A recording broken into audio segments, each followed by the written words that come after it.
اعوذ باللہ من الشیطان الرجیم بسم اللہ الرحمن الرحیم الحمد للہ الذی لا یبلغ مدحتہ القائلون ولا یحصی نعماءہ العادون ولا یعدی حقہ المجتہدون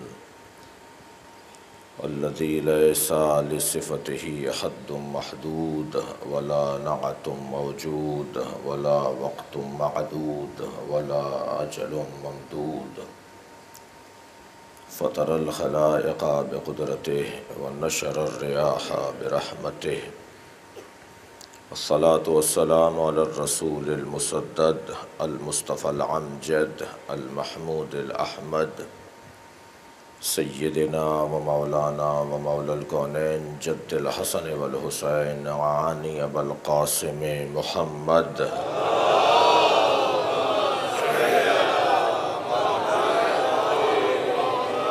وآلہ الطیبین الطاہرین المعصومین الذین قال اللہ انما یرید اللہ لیذہب عنکم الرجس اہل البیت ویطہرکم تطہیرا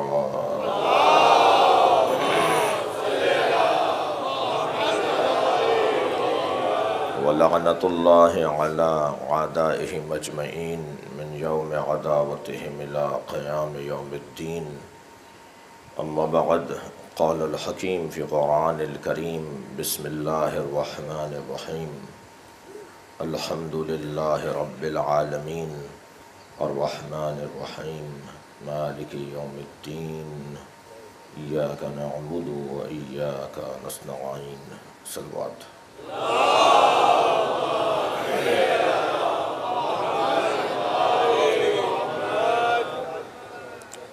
گزارش کروں گا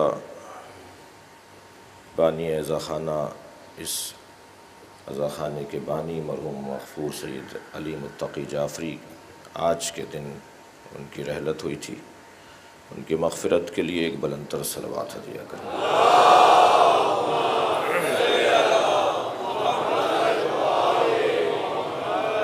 سورہ مبارکہ الحمد قرآن مجید کا عدل، قرآن مجید کا مساوی اور قرآن کے ہم پلہ اللہ کا کلام۔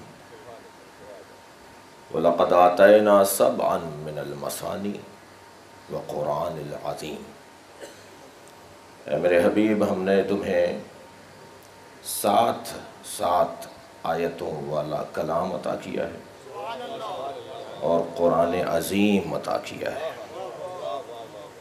اللہ نے قرآن کے برابر قرار دیا ہے سورہ الحمد کو، اور 7 سبع من المثانی یعنی 2 سال گزشتہ یہ بات ہو چکی ہے۔ میں صرف ایک نئے گوشے کی طرف عرض کر رہا ہوں کہ یہ جو 2 کا ذکر ہے، 2 مرتبہ 7، اس کے 2 معنی اہل دل نے لکھے ہیں۔ البتہ میں جب اہل تفسیر کو اور اہل عرفان کو اہل دل کہوں تو کوئی بھی علمی کام بغیر دل کے نہیں ہوتا۔ صلوات پڑھیں ذرا محمد و آل محمد۔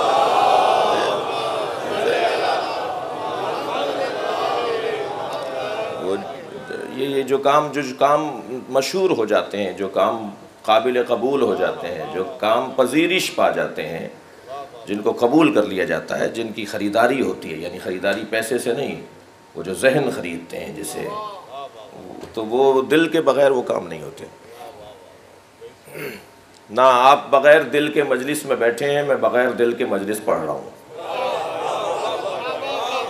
جب تک میرا دل نہیں ہوگا میں مجلس اچھی نہیں پڑھ سکوں گا، اور جب تک آپ کا دل نہیں ہوگا آپ مجلس میں آ کے بیٹھیں گے نہیں۔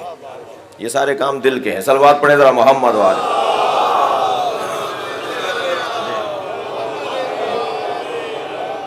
اور یقیناً اہل دل ہی ہمیشہ مطمئن رہے ہیں۔ چہرے بتا دیتے ہیں کہ یہ اہل دل ہیں یا جسیم ہیں، جسم رکھنے والے ہیں۔ توجہ چاہوں گا، یہ اہل دل نے یہ جو سبع من المثانی قرآن کہہ رہا ہے نا سورہ زخرف کے اندر اللہ کا کلام کے لقد آتینا ولقد آتینا سبعا من المثانی، اے میرے حبیب ہم نے آپ کو 2 7 آیتیں عطا کی ہیں۔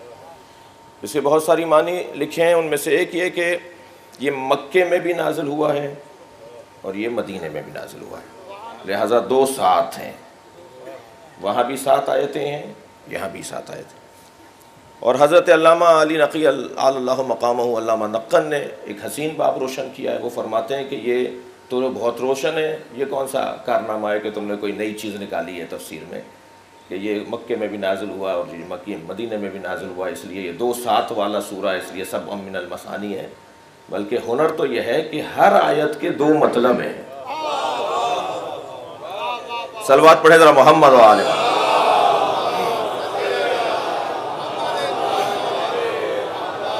تو اللہ نے مکمل قرآن کو جو اہمیت دی ہے، مکمل قرآن کی جو اللہ کے نزدیک حیثیت ہے، وہ ایک جگہ پر سورہ مبارکہ الحمد کی حیثیت ہے۔ لہٰذا پہلا سپارہ جو میرے اور آپ کے پاس قرآن مجید ہے پڑھنے اور زیارت کرنے کے لیے، پہلا سپارہ سورہ مبارکہ بقرہ سے شروع ہوتا ہے، لہٰذا اس سپارے کا نام ہی الف لام میم ہے۔ سورہ مبارکہ الحمد کو علیحدہ رکھا گیا ہے، اور یہ تو سامنے کی بات ہے، آپ نے 10 دفعہ اس کی توجہ کی ہے کہ سورہ الحمد جب مکمل ہو جاتی ہے تب قرآن شروع ہوتا ہے۔ اگر اس کو اس انداز سے دیکھ لیا جائے کہ پورے قرآن کی اگر فہرست کسی سورے کو کہا جائے تو وہ سورہ الحمد ہے۔ صلوات پڑھے ذرا محمد و آل محمد۔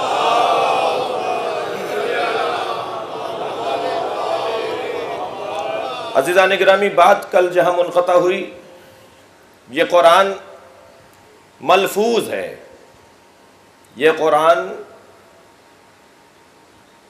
لفظوں میں ڈھلا ہوا کلام ہے، اور اللہ کا علم اس کی ذات ہے، اللہ سے اس کا علم علیحدہ ہو نہیں سکتا، اس کا علم اور اس کی ذات ایک ہی ہے، اس کی قدرت اور اس کی ذات ایک ہی ہے، اس کی حیات اور اس کی ذات ایک ہی ہے۔ یہ نہیں کہا جا سکتا کہ حیات علیحدہ ہے، ذات علیحدہ ہے، جیسے ہمارے یہاں ہے، ہمارا علم علیحدہ ہے، ہماری ذات علیحدہ ہے، ہماری توانائیاں علیحدہ ہیں، ہماری ذات علیحدہ ہے، ہم پہلے تھے، علم نہیں تھا، ہم پہلے سے تھے، توانائیاں نہیں تھیں، قدرت نہیں تھی، طاقت نہیں تھی۔ ہمارے ہاں ہماری صفات علیحدہ ہیں، ذات علیحدہ ہے، صفات علیحدہ ہیں، لیکن اللہ کے ہاں اس کی ذات اور اس کی صفات 2 چیزیں نہیں ہیں۔ علم الہی اس کی ذات ہے، علم الہی اس کی ذات ہے۔ اب یہ قرآن مجید علم الہی ہے، تو پھر یہ جو ہمارے ہاتھوں پہ اور ہمارے سینے پہ رکھا ہوا اللہ کا کلام ہے، یہ جس کی ہم تلاوت کرتے ہیں روز و شب، اس کی زیارت کرتے ہیں، اور مختلف آداب اور مختلف تہذیبوں میں اس کا استعمال مختلف انداز سے ہے، تو یہ قرآن کون سا قرآن ہے؟ یہ کیا اللہ سے علیحدہ ہو گیا؟ یہ علم الہی نہیں رہا؟ یہی وہ سبب تھا، یعنی یہ والی گفتگو ہی سبب بنی کہ ایک دور میں ایک بحث شروع ہوئی، قرآن خالق ہے یا قرآن مخلوق ہے۔ تاریخ اسلام کے علمی مباحث میں ایک علمی بحث یہ رہی ہے اور مدتوں رہی ہے، اور اس بحث پر شدید قسم کا علمی اختلاف رہا ہے، اور اس درجے پر علمی اختلاف رہا ہے کہ حتیٰ کچھ قتل بھی ہوئے ہیں، یہاں والوں کو وہاں والوں نے، وہاں والوں نے یہاں والوں کو، اس علمی اختلاف پر شدت اختیار کر کے دشمنیاں تک ہوئی ہیں، فرقے بنے ہیں۔ اور کیا عنوان ہے جی؟ قرآن خالق ہے یا قرآن مخلوق ہے؟ اگر اللہ کا علم اس کی ذات ہے اور ہے تو پھر قرآن خالق ہے، اللہ خالق ہے، قرآن خالق ہے۔ یعنی میں تو صرف نقل قول کر رہا ہوں، میں اپنا نظریہ نہیں بیان کر رہا، اپنا نظریہ تو ہمارا ہے ہی نہیں، ہمارا وہی نظریہ ہے جو اہل بیت کا نظریہ ہے۔ صلوات پڑھ لے ذرا محمد و آل محمد۔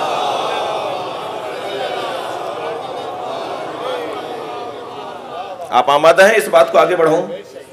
تو ایک درود نبی اور آل نبی پر ہدیہ کریں۔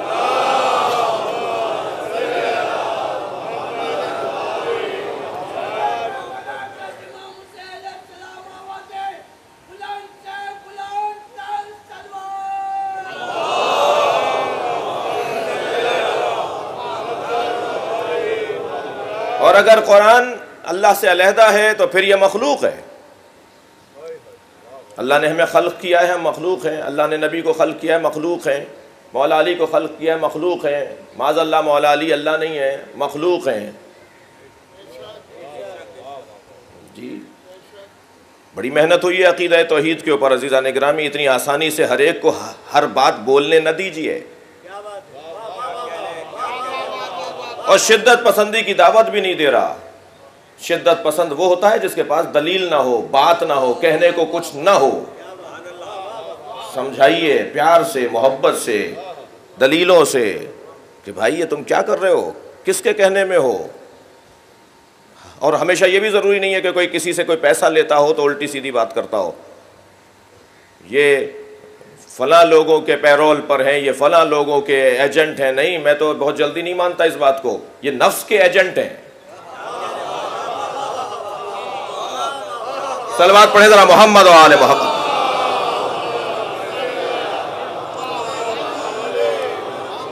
یہ انانیت کا شکار ہیں، یہ خود پسندی کا شکار ہیں، یہ اپنے علاوہ کسی اور کو سننے کو تیار نہیں ہے. یہ نفسانیت کے شکار ہیں. یہ کسی سے پیسہ نہیں لیتے، یہ اپنے نفس سے پیسہ لیتے ہیں. وہ تھپکی دیتا ہے ان کا نفس انہیں. بہت جلدی نہیں کہا کریں. یہ ایک محاورہ بن چکا ہے جی ایجنسیوں کے آدمی ہے. کوئی کسی کے ایجنسیوں کا آدمی ہونا کوئی ضرورت ہی نہیں ہے اس موضوع پہ بات کرنے. کیوں ایجنسیوں کو آپ پریشان کر رہے ہیں؟ یہ خود اپنی ایجنسی کا شکار ہے. یہ خود شیطان کی ایجنسی کا شکار ہے. اسے پتہ نہیں ہے کہ یہ کیا کس کی خدمت کر رہا ہے. تو یہ ضروری نہیں ہے، اسے سمجھانے کی ضرورت ہے. اور ہم سب محتاج موعظہ ہیں. ہمارا بڑے سے بڑا افسر اور ہماری قوم کا چھوٹے سے چھوٹا بچہ، ہمارا بڑے سے بڑا عالم مجتہد مرجع، اور ہمارا کوئی کم پڑھا لکھا فرد، ہر شخص محتاج موعظہ ہے. تھوڑی دیر کے لیے اپنے آپ کو ہمیں، یہ مجلسیں کیا ہیں؟ یہ مجلسیں پہلے ہمارے بزرگ لکھتے تھے نا، تشریف فرمائے، پہلے ہمارے خطبہ کے نام کے ساتھ شاہ صاحب لکھا جاتا تھا نا، مواعظ حسنہ. جی نہیں لکھا جاتا تھا خطابت. جی مثلا میں مجلس پڑھنے آ رہا ہوں تو میرے نام کے ساتھ لکھا جائے گا خطابت. بھائی خطابت تو آرٹ کونسل میں ہوتی ہے. خطابت تو دنیا جہان میں غیر ضروری موضوعات پر بھی ہوتی ہے. یہ ممبر ہے، یہاں خطابت نہیں ہوتی، قرآن کی تفسیر بیان ہوتی ہے. صلوات پڑھے ذرا محمد و آل محمد. جی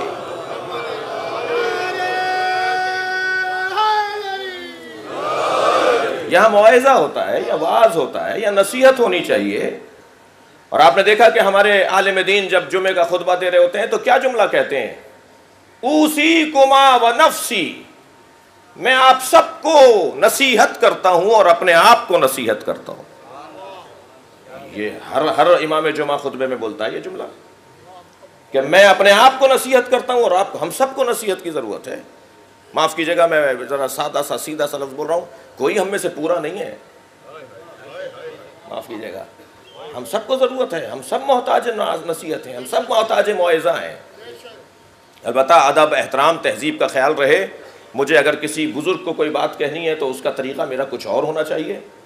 مجھے کسی بچے کو کچھ کہنا ہے تو اس کا طریقہ کچھ اور ہونا چاہیے. جی ہر ایک کے مزاج کا خیال رکھتے ہوئے بات کرنی چاہیے. کلم الناس علی قدر عقولہم کے قاعدے پہ عمل ہونا چاہیے.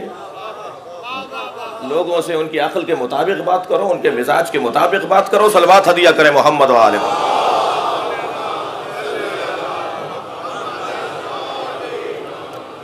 اور یہ حکمت اور دانائی کہلاتی ہے، یہ سمجھداری اور معاملہ فہمی کہلاتی ہے کہ کون کس سے کیا بات کرے، کیسے کرے. تمہارا منہ نہیں تھا، تم یہ کہتے، تمہارے لیے اچھا نہیں لگا، یہ بات تم ان سے کہلواتے. یہ تہذیب ہمارے بزرگوں نے، خاص طور پر بر صغیر کے اندر بزرگوں نے جو ہمیں آداب و تہذیب سکھائے ہیں، بڑوں سے کیسے بات کی جائے. میرے بڑے ہیں جناب اسلم جعفری صاحب، ہم نے بچپن سے ان کا احترام کرنا سیکھا ہے. ہماری تربیت ہی ایسے ہوئی ہے کہ بڑوں کا احترام کرنا ہے. ابھی یہ آ رہے تھے، میرا شوق تھا کہ یہ آگے چلیں اور میں پیچھے چلوں. میرا کچھ نہیں بگڑتا. میرا بزرگ اگر مجھ سے راضی ہو جائے گا تو شاید اللہ بھی راضی ہو جائے گا. ہمیں اپنے بڑوں کا احترام کرنا چاہیے. صلوات پڑھیں ذرا محمد و آل محمد.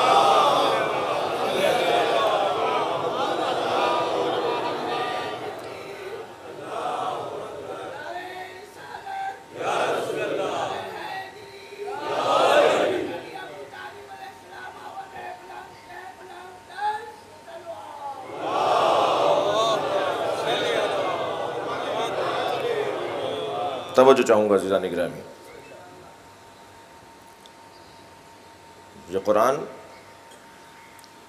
سورہ مبارکہ الحمد، یہ جو قرآن ہمارے پاس ہے، یہ خالق ہے، یہ مخلوق ہے؟ خالق ہے تو یہ علیحدہ کیوں ہے؟ مخلوق ہے تو پھر یہ علم الہی کیسے ہے؟ شاید میں اپنے اس سوال کو آج کی مجلس میں بیان کرنے کی کوشش کروں، کم علمی کا مجھے احساس ہے۔ دیکھیے، خود قرآن نے اپنے بارے میں دو الفاظ، دو طرح کے مفاہیم کو بیان کیا ہے۔ ایک مرتبہ قرآن نے اسے منطوق کہا ہے، اسی قرآن کو منطوق کہا گیا ہے، اور اسی قرآن نے اپنے آپ کو مکنون بھی کہا ہے۔ ایک لفظ ہے منطوق، آپ کی دقت کا شکر گزار ہوں، ایک لفظ ہے مکنون۔ قرآن منطوق بھی ہے، یعنی اب قرآن کی ہم دو تصویریں بنا رہے ہیں، ایک قرآن منطوق اور ایک قرآن منطوق اور ملفوظ، ایک قرآن مکنون و محفوظ۔ قرآن مکنون اور محفوظ، قرآن کو مکنون کہیں یا مکنون کو محفوظ کہیں، قرآن کو منطوق کہیں یا منطوق کو ملفوظ کہیں، قرآن کی دو تصویریں بن رہی ہیں۔ ایک قرآن کی تصویر ملفوظ کی صورت میں ہے، لفظوں میں ڈھلا ہوا قرآن ہے، منطوق ہے، نطق میں آیا ہوا قرآن ہے۔ وما ينطق عن الهوى منطوق، وما ينطق عن الهوى ان هو الا وحی یوحی، میرا نبی بولتا نہیں ہے مگر جو بولتا ہے وہ وحی کے مطابق بولتا ہے۔ تو جو سرکار بول رہے ہیں وہ قرآن ہے مگر منطوق ہے، ملفوظ ہے، لفظوں میں ڈھل گیا ہے۔ اور ایک قرآن کا عنوان ہے محفوظ مکنون، جہاں ارشاد ہوا، اللہ اکبر، انہ لقرآن کریم فی کتاب مکنون لا یمسہ الا المطہرون تنزیل من رب الرحیم۔ ایک جگہ قرآن اپنے آپ کو کہہ رہا ہے انہ لقرآن کریم فی کتاب مکنون، ایک جگہ قرآن کہہ رہا ہے وما ينطق ان هو الا وحی یوحی۔ یہ جو منطوق قرآن ہے یہ کیا ہے، اور یہ مکنون قرآن ہے یہ کیا ہے؟ میں اگر استدلالی گفتگو کرنے سے پہلے ایک لفظ میں یوں کہہ دوں کہ جو قرآن ظاہر ہو جائے وہ ملفوظ اور منطوق ہے، اور جو قرآن حقیقت میں قلب پیغمبر میں رہے وہ مکنون ہے اور محفوظ ہے۔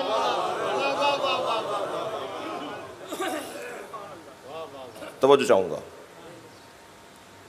یہ جو ملفوظ قرآن ہے جو ہمارے پاس زیارت کے لیے موجود ہے، ہم اس کی تلاوت کرتے ہیں، ملفوظ لفظوں میں ڈھلا ہوا ہے، یہ حقیقت علم الہی کو بیان نہیں کر رہا۔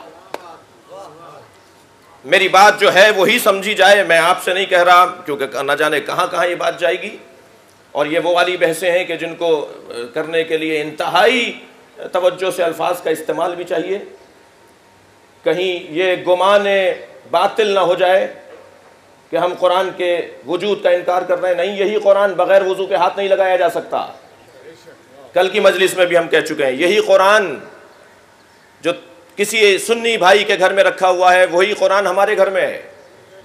قرآن 40 پاروں کا نہیں ہے، ہم تو اس پہ بھی بحث نہیں کرتے، اگرچہ علمی طور پر جانتے ہیں کہ قرآن کو 30 پاروں میں نہ نبی نے ڈھالا، نہ صحابہ نے ڈھالا، تابعین نے ڈھالا تھا۔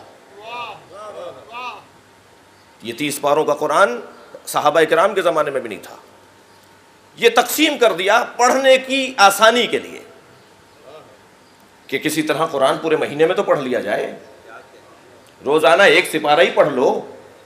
تو ہم تو اس بحث میں بھی نہیں کہ صاحب کون تھے وہ جنہوں نے اس کو ایسے تقسیم کیا، نہیں، اس بحث میں نہیں پڑھنا، جو قرآن ہے بس وہی ہے، کیونکہ تابعین کا دور ہمارے ائمہ کا دور بھی تو تھا۔ ہم تابعین کو دیکھ کر تبصرہ کیوں کریں، ہم امام صادق کو دیکھ کر بات کیوں نہیں کر رہے ہیں؟ صلوات پڑھیں محمد و آل محمد۔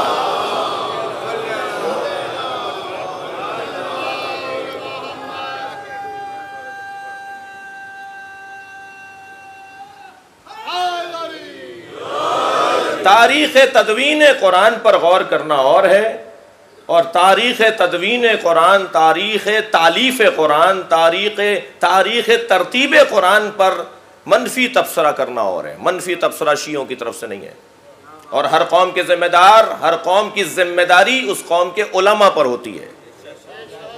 لہٰذا ہمارے تمام بزرگ علماء، ہمارے تمام فقہا، ہمارے تمام اہل علم اس بات پر متفق ہیں کہ یہی قرآن جو ہمارے بھائیوں کے پاس ہے، حتیٰ یہ بھی آپ میں سے بہت سو کو احساس ہے کہ اس وقت جو خط رسم الخط قرآنی، نسخہ قرآنی اس وقت جو عام دنیا میں، مکمل دنیا میں رائج کرنے کی ایک تحریک ہے، وہ سعودی عرب اور ایران مل کر چلا رہے ہیں، اور وہ رسم الخط عثمان طٰہٰ کا رسم الخط ہے، مشہور رسم الخط کے نام ہے، خطی نسخوں کے نام ہے کہ کس کا خطی نسخہ ہے، یہ کس کا خطی نسخہ ہے، یہ کس کا انداز تحریر ہے۔ تو اس وقت جو ہمارے ہاں رائج ہو رہا ہے پوری دنیا کے اندر نسخہ قرآنی تحریر رسم الخط، وہ عثمان طٰہٰ کا ہے۔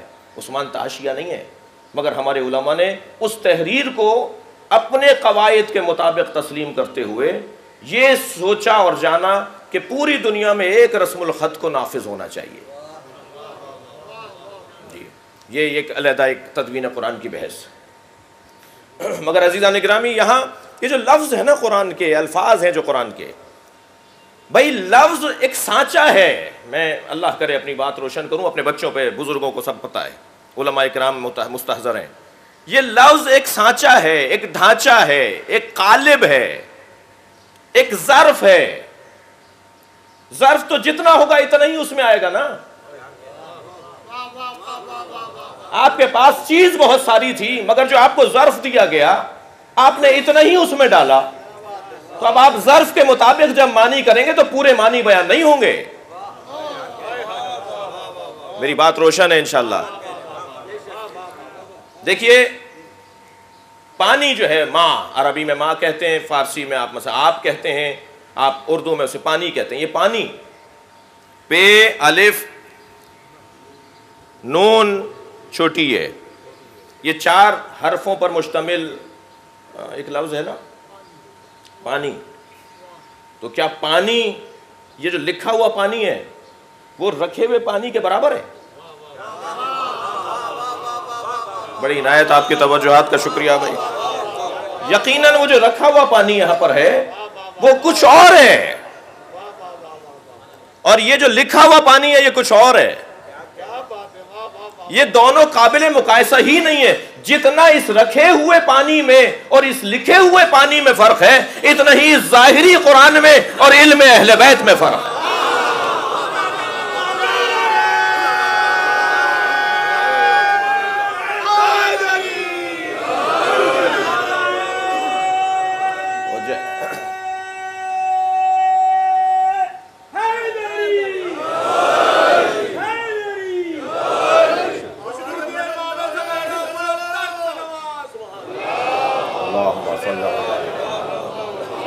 اس سے بہتر اور بلند صلوات مل کر آواز ادا کریں۔ اللہم صلی علی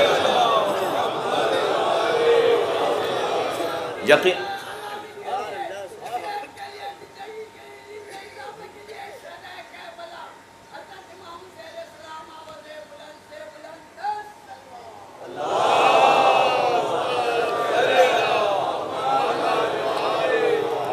اب وہ جو قرآن ملفوظ ہے، قرآن منطوق ہے، یہ جو ہمارے پاس موجود قرآن جس کی ہم زیارت کر رہے ہیں، یہ قرآن الفاظ میں ڈھلا ہوا، قالب الفاظ میں ڈھلا ہوا، الفاظ کے سانچے میں ڈھلا ہوا قرآن ہے۔ لہذا اللہ کہہ رہا ہے انہ لقرآن کریم فی کتاب مکنون لا یمسہ الا المطہرون۔ وہ جو مکنون کتاب ہے، وہ جو قرآن مکنون ہے، وہ قرآن محفوظ جو ہے، اسے سوائے صاحبان طہارت کے کوئی مس نہیں کر سکتا۔ یہ مس کہہ کر پروردگار عالم نے آخری حد بتا دی ہے، سمجھنا تو بہت دور کی بات ہے۔ اس قرآن مکنون کو، اس قرآن محفوظ کو کوئی مس نہیں کر سکتا۔ تمہارا وہاں گزر ہی نہیں ہے جو تم سمجھ پاؤ۔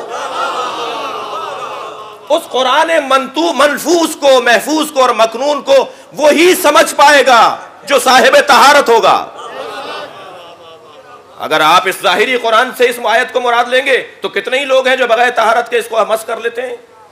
کسی پر عذاب آیا، قانون دان تشریف فرمائے، ان کی عدالتوں میں دسیوں مجرم بھی قرآن اٹھا لیتے ہوں گے۔ یہ قرآن کو اٹھا لینا، قرآن تو کہہ رہا ہے اسے کوئی مس نہیں کر سکتا، وہ مس کر رہے ہیں۔ وہ قرآن کو اٹھا رہے ہیں، قرآن کہہ رہا ہے کوئی مس نہیں کر سکتا، یہ اللہ کا حکم ہے، اعلان ہے، کوئی اسے مس نہیں کر سکتا۔ کیسے مس کر رہے ہیں پھر؟ اس کا مطلب یہ ہے کہ ظاہری طہارت مراد نہیں ہے، اصالتاً و بالذات طاہر ہونا چاہیے۔ اور جتنی طہارت میں شدت آتی چلی جائے گی، توجہ چاہوں گا، جتنی طہارت میں شدت آتی چلی جائے گی عنوان تبدیل ہوتے چلے جائیں گے۔ ایک مرتبہ طاہر کہتے ہیں، ایک مرتبہ صادق کہتے ہیں، توجہ چاہوں گا، ایک مرتبہ محفوظ کہتے ہیں، اور جب شدت طہارت اپنے عروج پر پہنچے تو عصمت کہتے ہیں۔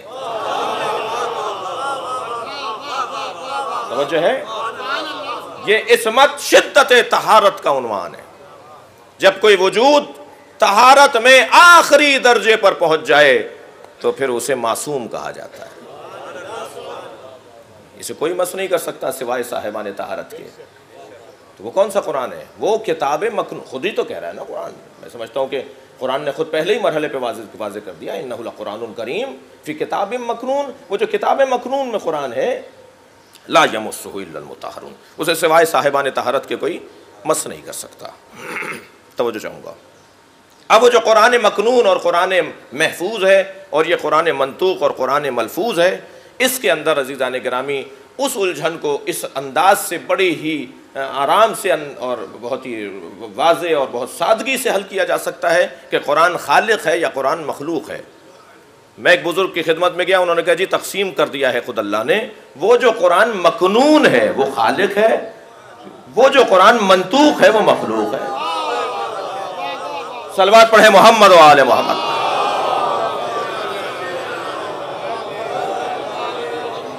یعنی جب تک قرآن مجید صفحوں پر نہیں ڈھلا، جب تک قرآن مجید صفحات پر منتقل نہیں ہوا، اس وقت تک قرآن خالق ہے، قرآن اس کا علم ہے۔ لیکن پروردگار عالم نے اپنے علم کو صادر کیا ہے، صفحے پر اتار دیا ہے۔ صفحے پہ اتارنے کے لیے خود اس صفحے کو بھی دیکھنا ہوگا، ہر چیز، ہر تحریر ہر صفحے پہ نہیں لکھی جاتی جی، ہر سواری ہر رستے پر نہیں اترتی۔ بھائی یہ جو فضائی سواریاں ہیں یہ ہر رستے پر نہیں اترتی ہیں۔ جتنی سواری محترم گراں سنگین ہوگی اتنا ہی اترنے کی جگہ کو بھی آمادہ کیا جائے گا۔ یہ قرآن مجید اللہ کا کلام ہے، یہ اترنا چاہتا ہے۔ اچھا، اس کا یہ اترنا، یہ جو تنزیل ہے، اچھا ایک لفظ استعمال ہوا ہے قرآن میں انزال، ایک لفظ استعمال ہوا ہے قرآن میں تنزیل۔ صلوات پڑھے ذرا محمد و آل محمد۔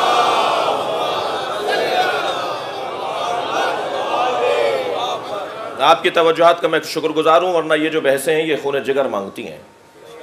یہ والی بحثیں خالصتاً مدرسے کی گفتگو ہے، اور یہاں آپ کی توجہات آمادہ کرتی ہیں کہ ہم اپنی پسند کا انداز اپنائیں، اور کچھ ہمارے یہاں کی مجالس کا یہ جو میں پھر گزارش کروں گا، دعا بھی کروں گا اللہ سے کہ حضرت علامہ آیت اللہ علامہ عقیل الغروی آئندہ سالوں میں دوبارہ تشریف لائیں، بلکہ اگر ہماری وہ یہ ریکارڈنگ ان تک پہنچے تو میں ممبر سے ان سے کہہ رہا ہوں کہ وہ تشریف فرما ہوں۔ ان کی وجہ سے اس ملک میں ایک حسن ایجاد ہوا ہے، اور وہ حسن یہ ایجاد ہوا ہے کہ ممبر کی سنگینی میں اضافہ ہو گیا۔ جو اب سے 50 سال پہلے ہمارے ممبر کی سنگینی تھی، صلوات پڑھ لیں ذرا نبی کی ذات۔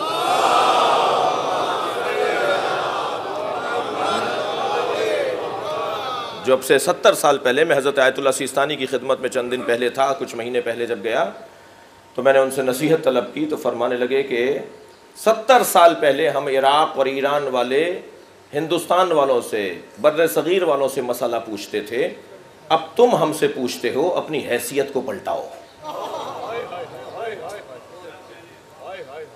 تو اس رستے میں مشوق قرار پائے ہیں حضرت علامہ عقیل الغربی، کہ جنہوں نے جہاں بھی پڑھا مختلف جگہوں پہ وہ پڑھتے ہیں، ہر سال جب آتے ہیں ہمیشہ، اور خاص طور پہ اس ممبر پہ جو ان کی تسلسل کے ساتھ مجالس رہی ہیں، تو یہ ممبر سنگین ہونے چاہیے۔ کوئی بات نہیں، اس بچے کو اگر کچھ دیر کے لیے سمجھ میں نہیں آئے گا کوئی بات نہیں، مگر عزیزان گرامی جو ہنر ہوتا ہے، جو فن ہوتا ہے، وہ کھینچتا ہے اپنی طرف، راغب کرتا ہے اپنی طرف۔ یہ دوبارہ آئے گا، یہ کسی اور سے پوچھے گا یہ لفظ کیا تھا۔ میں کہتا ہوں کہ ایک مجلس پورا ایک مدرسہ بنا سکتی ہے، اگر ہم تھوڑی سی میں تھوڑی سی تیاری کر لوں۔ صلوات پڑھیں ذرا محمد و آل محمد۔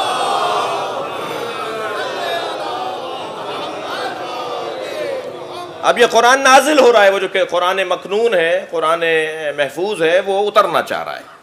اس کا یہ اترنا کیسے ہے؟ ایک لفظ استعمال ہوتا ہے انزال، ایک لفظ استعمال ہوتا ہے تنزیل قرآن میں۔ انا انزلنا تنزیل من رب الرحیم، یہ دونوں لفظ قرآن میں استعمال ہوئے ہیں۔ قرآن انزال بھی اس کا ہوا ہے، تنزیل بھی اس کی ہوئی ہے۔ قرآن کا انزال دفعتاً ہے، ایک دم نازل ہوا ہے۔ یہ شب قدر میں جو نازل ہوا ہے وہ ایک دم نازل ہوا ہے، دفعتاً قلب پیغمبر پر نازل ہوا ہے۔ میں نے جملہ جلدی سے کہہ دیا، آپ کو لطف دینا چاہ رہا ہوں جی۔ ہر جگہ نہیں اترتا قرآن، یہ اس کو اترنے کے لیے جس جگہ کو اللہ نے انتخاب کیا ہے وہ قلب محمد مصطفیٰ ہے۔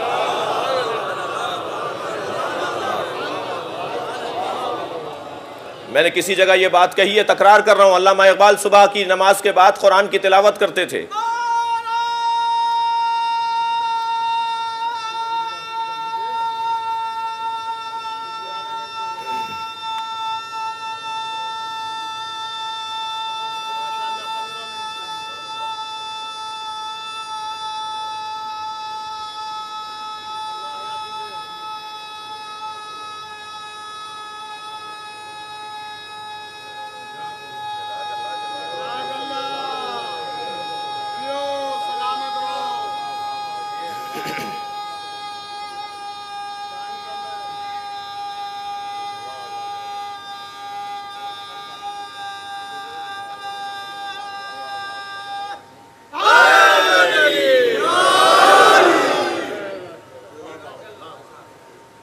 ان کے والد ان کے برابر سے گزرے، کہنے لگے کیا پڑھ رہے ہو؟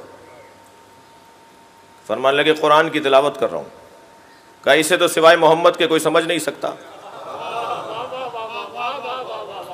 جی تم نے نہیں پڑھا کہ اللہ نے قلب محمد پر اسے نازل کیا ہے؟ کہنے لگے کیا مطلب ہے، پھر ہم قرآن نہ پڑھیں؟ کہنے لگے نہیں پڑھو، مگر قلب مصطفیٰ میں جگہ بنا دو۔ صلوات پڑھے ذرا محمد و آل محمد۔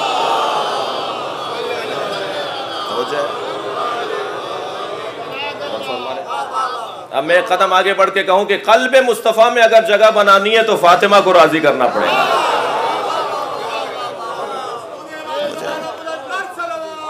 اللہم صل علی محمد۔ توجہ چاہوں گا عزیزان گرامی، وقت کی تنگی ہے۔ اللہم صل علی محمد۔ یہ قرآن مجید اس کے جو تنزیل ہے وہ تدریجن ہے، تنزیل یعنی تدریجن 23 برس میں سرکار پہ جو نازل ہوا یہ تنزیل ہے، دفعتاً جو نازل ہوا یہ انزال ہے۔ اچھا یہ انزال تجافی ہے یا تجلی ہے؟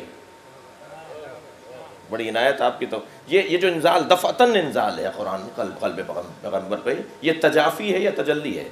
تجافی اور تجلی کا فرق یہ ہے کہ جب نور اترے تو اسے تجلی کہتے ہیں، جب بارش برسے تو اسے تجافی کہتے ہیں۔ یہ بارش کی طرح اترا ہے یا یہ نور کی طرح اترا ہے؟ اللہ اکبر۔ لہٰذا قرآن تنزیل ہے، قرآن انزال ہے، مگر تجلی ہے، تجافی نہیں ہے۔ اور اس تجلی کو درک کرنے کے لیے اس وقت تک تجلی درک نہیں ہوتی جب تک یہاں درک کرنے کی صلاحیت نہ ہو۔ بھئی کیا فائدہ ہے اس والی بحث کا مولانا؟ یہ کیا کہنا چاہ رہے ہیں آپ؟ یعنی اگر نور کی طرح آیا ہے تو نور اس وقت تک منتقل نہیں ہوتا جب تک یہاں نور کو لینے کی صلاحیت نہ ہو. سمجھو کر رہے ہیں.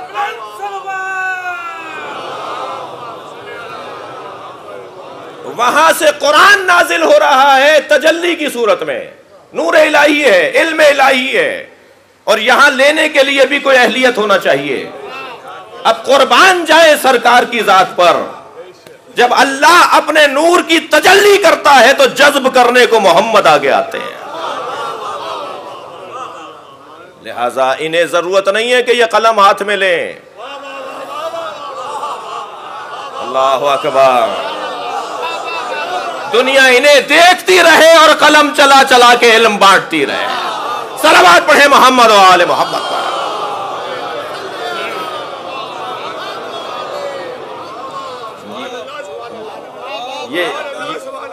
یہ قرآن کا انزال اور قرآن کی تنزیل. اب یہ قرآن نازل کیسے ہوا ہے؟ اِنَّا أَنزَلْنَاهُ، ہم نے اسے نازل کیا قرآنًا عربیًا لَعَلَّكُمْ تَعْقِلُونَ. ہم نے اسے، اب اسے کوئی اور ہے اور یہ قرآن اور ہے. حقیقت وہ ہے، ظہور یہ ہے. ہم تو ابھی ظہور کو درک نہیں کر پا رہے، ابھی ظاہر کو سنبھالنا مشکل ہے. یہ تجلی کر جائے تو اس کو سنبھالنا مشکل ہے، اس کی حقیقت کو کیسے سنبھالیں گے؟ غور فرما رہے ہیں؟ میں سمجھتا ہوں اپنے بچوں کے لیے ایک مثال مجھے دے دینا چاہیے. اس کی حقیقت کیا ہے؟ حضرت یوسف کو ترازو کے ایک پلڑے میں رکھا ہے. اس کی حقیقت کیا ہے وہ جانے وہ جن کے پاس حقیقت ہے. میں تو اس کے ظہور کی بات کر رہا ہوں، میں اس کے نزول کی بات کر رہا ہوں. حضرت یوسف کو ترازو کے ایک پلڑے میں رکھا ہے، بسم اللہ الرحمن الرحیم کو ترازو کے دوسرے پلڑے میں رکھا ہے. جب کوئی اللہ کا نبی قرآن کے ظہور کی برابری نہیں کر سکتا تو قرآن کی حقیقت کی کیا برابری کرے گا؟ بس جتنا فرق حضرت یوسف میں اور بسم اللہ میں ہے، اسی سے اندازہ لگائیے کہ اتنا ہی فرق حقیقت قرآن محمد مصطفیٰ اور یوسف میں ہے. یہ دونوں برابر نہیں ہیں، کسی طور برابر نہیں ہیں. ان مفاہیم کو سمجھنے کے لیے نسبتاً محنت کرنی پڑے گی. بہت سارے دوست ہماری بات سمجھ نہیں پاتے. شیعہ حضرات اپنے ائمہ کو انبیاء کرام کے برابر جانتے ہیں. میں کہتا ہوں غلط فہمی ہے تمہیں، دور کرو غلط فہمی. ہم اپنے ائمہ کو انبیاء کے برابر نہیں جانتے، افضل جانتے ہیں. ان مفاہیم کو جب تمہیں درک ہوگا، جب درک کرو گے تب معلوم ہوگا کہ ان کی حقیقت کیا ہے.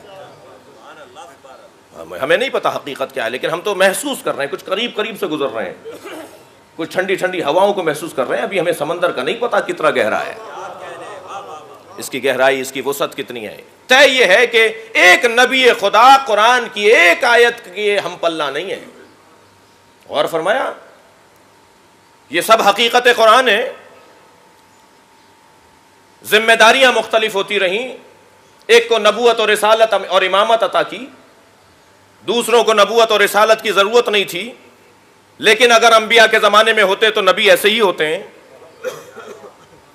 لیکن جب ہم وزن آ جائیں گے تو پھر ہم وزن کی کیفیت کبھی محسوس کریں کہ نبی سجدے میں ہوں اور حسین پشت پر آ جائیں تو یہ نواسے کی خاطر سر نہیں اٹھا رہے، برابر کا وزن بیٹھا ہے.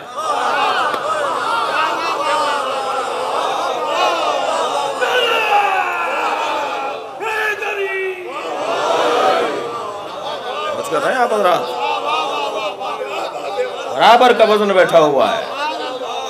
یہ جو سیدہ آتی ہیں نبی کھڑے ہو جاتے ہیں، یہ بیٹی کے لیے نہیں کھڑے ہو رہے. اللہ اکبر. شاعر دو مصروں میں کہتا ہے، گرانی پلہ عصمت میں اتنی تھی کہ دیکھا ہے پہ تعظیم اٹھ جاتا تھا وزن مرسل اعظم.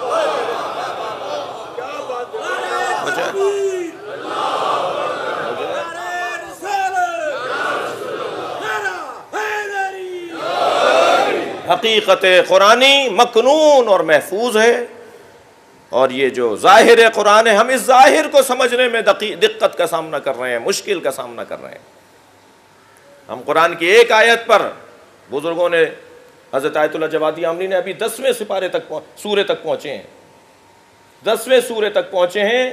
42 جلدیں ہو چکی ہیں اور ہر جلد 800-900 صفحوں کی ہے. اسی دور کے ہمارے بزرگ عالم جو تفسیر لکھ رہے ہیں جی 42 جلدیں ہو چکی ہیں اور ابھی 10ویں سورے پر پہنچے ہیں. 114 سورے ہیں. نہ جانے یہ 400-500 جلدوں تک جا کے پہنچے گی بات. یہ تو ظاہر قرآن جی، یہ نازل ہونے والا قرآن، یہ جو قرآن الفاظ کی صورت میں اسے سمجھنا مشکل ہے. پھر جب یہ مباحث غیر مانوس ذہنوں تک جاتے ہیں تو پھر یقیناً وہاں سے مشکل بھی ہوتی ہے ہمیں. یہ کیا باتیں کر رہے تھے، یہ کیوں کر رہے تھے. میں نہیں جانا چاہتا، خود علامہ غربی صاحب کو بھی اس ملک میں مشکلات ہوئیں جی، مگر کوئی بات نہیں، ایک وقت آئے گا شاید ہم نہیں ہوں گے. میں تو بہت چھوٹا، یعنی ہر اعتبار سے چھوٹا ہوں، علمی اعتبار سے بھی، حیثیت میں بھی میری کوئی حیثیت نہیں ہے، میں بزرگوں کی بات کر رہا ہوں. ایک وقت آئے گا کہ ہم نہیں ہوں گے مگر معیار دوبارہ سے بحال ہو جائے گا. اس کے لیے تھوڑی سی محنت کرنی ہوگی، دقت کرنی ہوگی، اگرچہ اس دفعہ میرے اوپر سنگینی زیادہ ہے اور کوئی چاہتے ہوئے نہیں ہے، نہ چاہتے ہوئے ہے. اور آپ سے دعا کا طالب ہوں کہ ایام اعزا خدمت گزاری کے ساتھ مکمل ہوں. وقت تنگ ہو گیا، میں بحث میں مبتلا ہونا چاہ رہا تھا.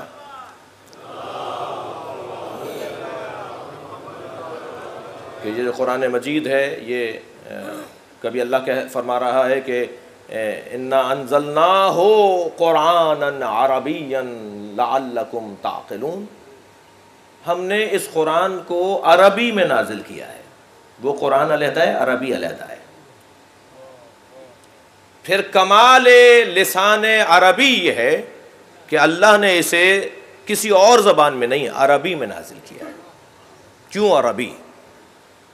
بات شاید کل ہو، توفیق سے مشروط ہے. آج 3 محرم ہے،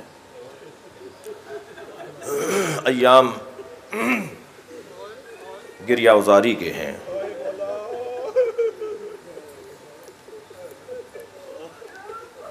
ہمارے 1 اور سوا گھنٹے کی گفتگو میں، 1 گھنٹے کی گفتگو میں 10 12 15 منٹ سے زیادہ تو ہم مصائب نہیں پڑھ پاتے. کوئی پوچھے جناب زینب سے کہ انہیں یہ گریہ، یہ آنسو، یہ روتے ہوئے چہرے، یہ بلند ہونے والی آوازیں کتنی عزیز ہیں. ائمہ اہل بیت رونے والوں کے لیے کیا دعا کرتے ہیں. اس لیے ایک عاجز سا انسان ہوں، میں کوشش ہونا چاہیے کہ مصائب مستند صحیح بزرگوں کے پڑھے ہوئے، کتابوں میں لکھے ہوئے، انہیں بیان کیا جائے. اور جب آپ کی آنکھوں سے آنسو جاری ہوں گے تو ایک دکھیا ماں ہے جو اسے جمع کرنے آئے گی.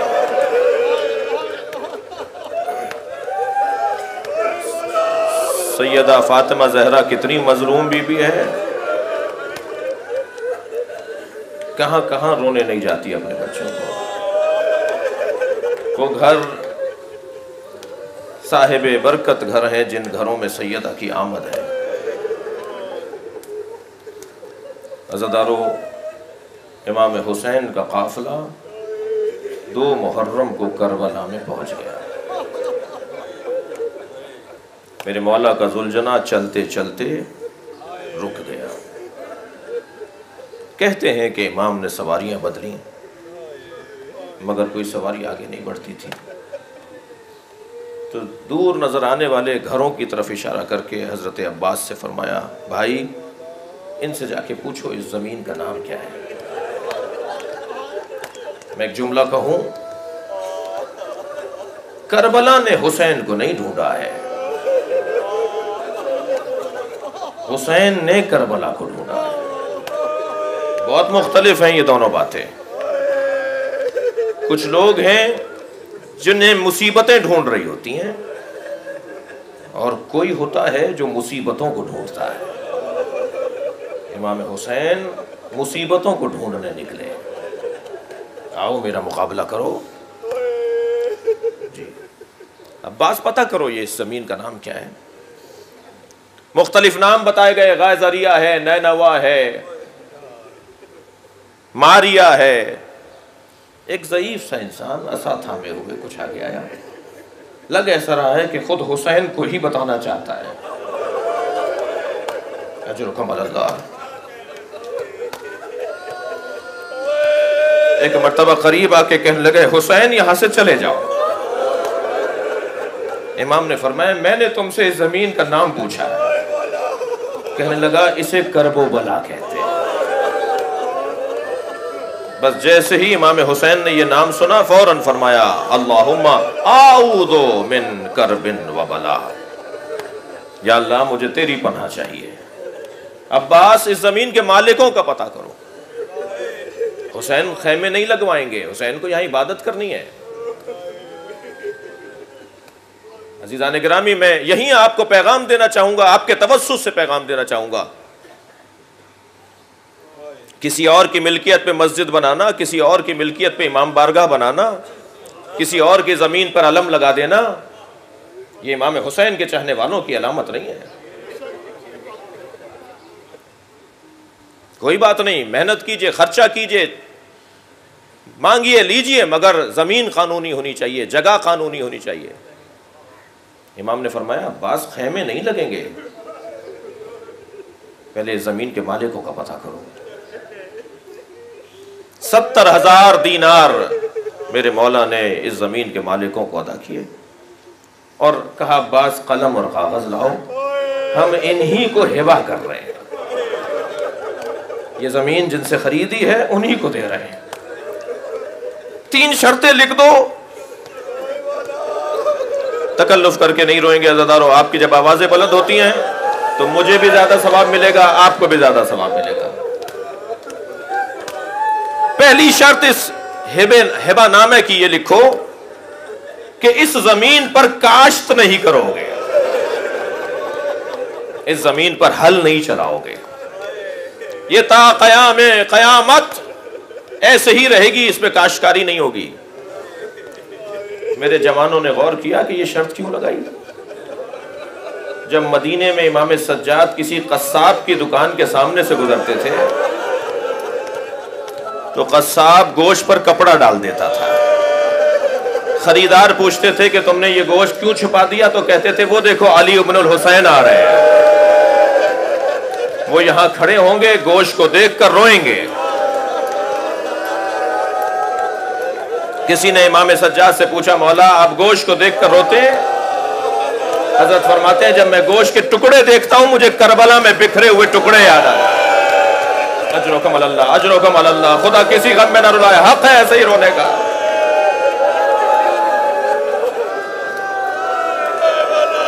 فرمایا اس زمین پر ہل نہیں چلاؤ گے۔ دوسری شرط یہ ہے میرے زائرین کو 3 دن مہمان رکھو۔ عزادارو آپ نے احساس کیا کہ امام نے ہمارا کتنا خیال رکھا ہے۔ جب آپ عراق جاتے ہیں تو عراقی کربلا کے جو رہنے والے ہیں وہ کوشش کرتے ہیں کہ زائرین کو پکڑ کے اپنے گھر لے جائیں، ایک کھجور کا دانہ کھا لو، ایک گلاس پانی ہمارے ہاں پی لو، ہم غریب ہیں مگر روٹی کا ٹکڑا کھا لو، تاکہ اس زمین پہ رہنے کی اجرت ادا ہو جائے۔ اللہ اکبر۔ تیسری شرط میرے مولا حسین نے یہ لگائی، فرمایا جب ہمیں مارنے والے مار کر چلے جائیں تو تم ہمیں آ کر دفنا دینا۔ اللہ اکبر، کیا مظلومیت ہے، کیا مظلومیت ہے۔ آج حسین کے نام پر قبرستان بنائے جا رہے ہیں، مگر حسین کو دفنانے والا کوئی نہیں تھا۔ آپ رو رہے ہیں، میں ایک جملہ اور کہوں، جب زائرین جاتے ہیں تو مشہد جانے والے زائر سے کوئی نہیں کہتا میرے لیے کفن مشہد کا لے آنا، کاظمین جاننے والے سے کوئی نہیں کہتا، سامرہ والے سے کوئی نہیں کہتا، کوئی نہیں کہتا نجف کا کفن لے کر آ جانا۔ یہ سب کیوں کہتے ہیں کہ کربلا کا کفن لے آنا؟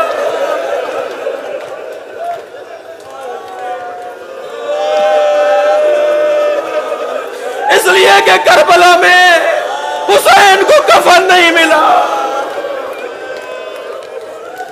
اب قیامت نام پہ کفن بٹے گا۔ اجرکم اللہ، اجرکم اللہ۔ آپ نے گریہ کر لیا، مجلس ہو گئی ہے۔ میرے مولا نے فرمایا جب ہمیں یہ قتل کر کے چلے جائیں تو تم آ کر ہمیں دفنا دینا۔ بعض بزرگوں نے پڑھائے، پھر امام نے فرمایا کہ اگر تمہیں کوئی دقت ہو رہی ہو دفنانے میں، تم میں حوصلہ ہمت نہ ہو کہ دفنا سکو، تو پھر اپنے بچوں سے کہنا کہ وہ ایک مشت خاک اٹھا کر لائیں اور ہمارے جنازوں کو چھپا دے۔ اللہ اکبر۔ میرے مولا نے کربلا خرید لی۔ اب جب زمین کی قیمت ادا ہو گئی، حضرت عباس نے نہر کے کنارے خیمے نصب کر دیے، اس لیے کہ مالک ہیں زمین کے۔ اس زمین کی قیمت ادا کی گئی ہے، تحریر نامہ ہو چکا ہے۔ 4 محرم کو شمر کا لشکر آیا، 1000 سوار اس کے ساتھ ہیں، 1000 پیادہ اس کے ساتھ ہیں۔ بعض نے لکھا ہے 2000 سوار اور 2000 پیادہ۔ 2000 کا لشکر ہے یا 4000 کا، ایک بہت بڑا لشکر۔ اس قافلے میں دشمن کے لشکر کے اندر سب سے بڑا گروہ شمر کا ہے۔ اس نے آ کر پہلے یہ دیکھا کہ خیمے نہر کے کنارے لگے ہوئے ہیں، تو اعتراض کیا یہ یہاں کیوں لگے ہوئے ہیں؟ بتایا گیا حسین نے زمین خرید لی ہے۔ امام حسین کی حکمت تو دیکھیے، کل تاریخ کا قلم فروش یہ نہ لکھ دیتا کہ حسین ابن علی حملہ کرنے گئے تھے، تلواریں لے کر گئے تھے۔ امام نے جگہ خریدی، اپنی جگہ پر بیٹھے تھے، جو یہاں آ کر مارے گا وہ غاصب ہوگا۔ یہ میرے گھر میں داخل ہوا ہے، میں تو اپنی ملکیت پر بیٹھا تھا۔ حکمت دیکھیں امام حسین کی۔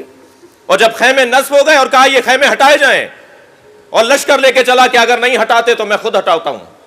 اور جب لشکر بڑھنے لگا ترائی کی طرف، تو حضرت عباس نے اپنے ساتھیوں کو مدد کے لیے نہیں بلایا، بڑے ہی اطمینان اور وقار کے ساتھ اپنی تلوار نکالی، ایک لمبا خط کھینچا زمین کربلا پر اور فرمایا کسی میں دم ہے تو اس خط کو پھاند کے دکھائے۔ میں تو 36 سال سے کربلا کا انتظار کر رہا ہوں، میری ماں نے تو مجھے گھٹی میں کربلا بتائی ہے۔ اللہ اکبر۔